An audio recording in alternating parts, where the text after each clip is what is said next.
Alright, well I don't think anyone saw this coming, but it looks like Valve just announced Season 2 of Premiere. And I'm going to go into it in depth right after a word from this video's sponsor.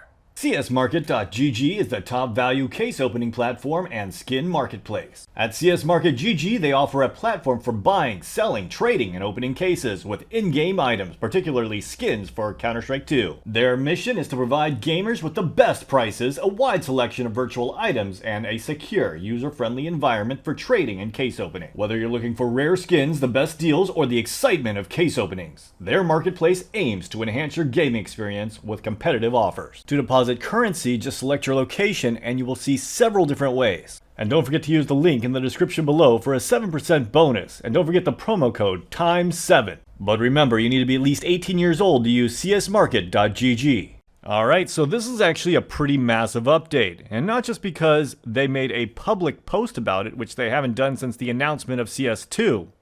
But because it also comes with some pretty big gameplay changes and they already announced when it's going to end. For those that don't like to read, the announcement goes something like this. Next week we will say goodbye to Premiere Season 1 and hello to Season 2.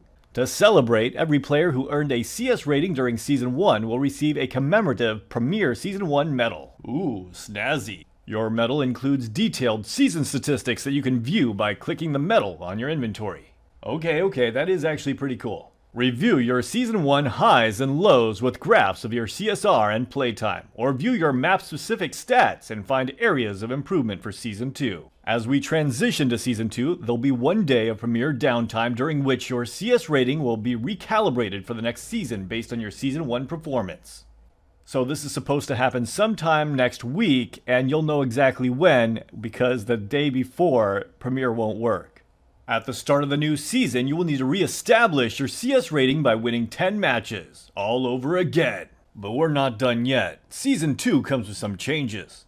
Train is in, and Vertigo is out. The M4A4 is a bit less expensive, which means it's actually the same price as the M4A1 now. And the FAMAS has some improvements to its standing and crouching accuracy, along with another price cut. As of the time recording this, I do not know what the price of the FAMAS will be. And when Season 2 comes to a close after the Austin Major, players who meet the requirements will be awarded a Premiere Season 2 medal.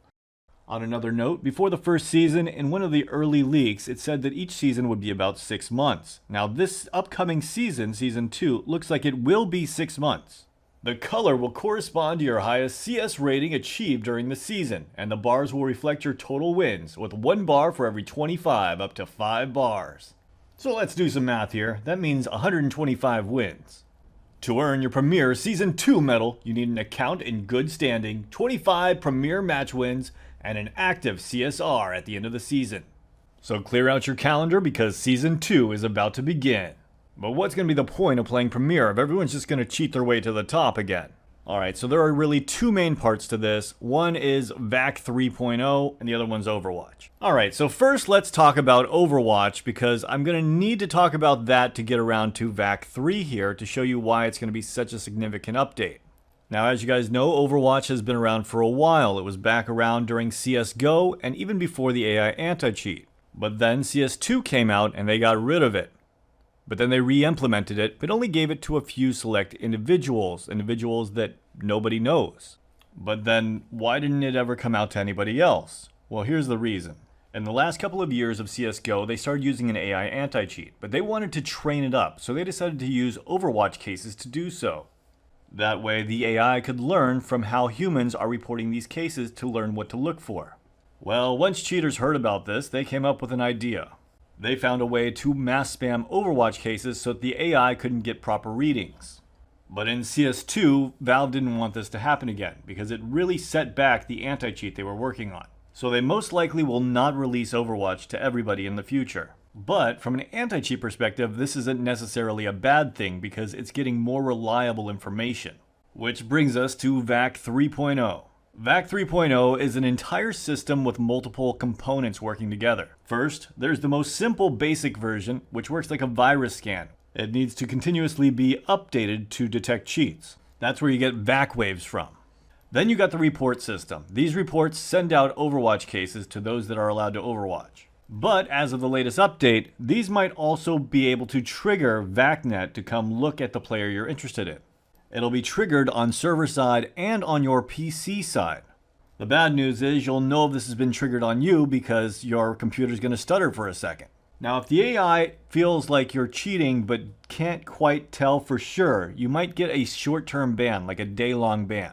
This is to protect everyone on the server from getting an unfair loss. Again, this should only be triggered by closet cheaters. More extreme things, on the other hand, should be able to be detected a lot more easily and should meet with a permanent ban. And here's the part I don't really like. If you're someone that gets reported often, or if it detects a lot of shady stuff but doesn't feel like it's quite enough to say that you're cheating and give you the day ban, it'll lower your trust factor. Now, this will put you up against a lot of cheaters and closet cheaters, people with low trust factor.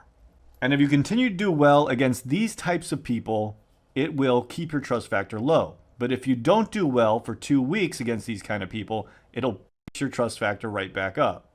I don't like this at all because I feel like it targets people with unusual playstyle, and it would give them an unfair disadvantage, forcing them to play against cheaters for 2 weeks. In the future, I can imagine a lot of these people saying, when people ask them if they're smurfing, "No, but my trust factor is always shit, so I can't move up." But of course, this is the worst case scenario. Overall, this looks like a major update for the anti-cheat, and the majority of players will get a lot less cheaters. With any luck, this is a sign of things to come for Valve, and they'll be more transparent with their updates in the future, and actually stick to a schedule like they were supposed to. I look forward to the second season of Premiere, and hope you guys get far less cheaters as expected.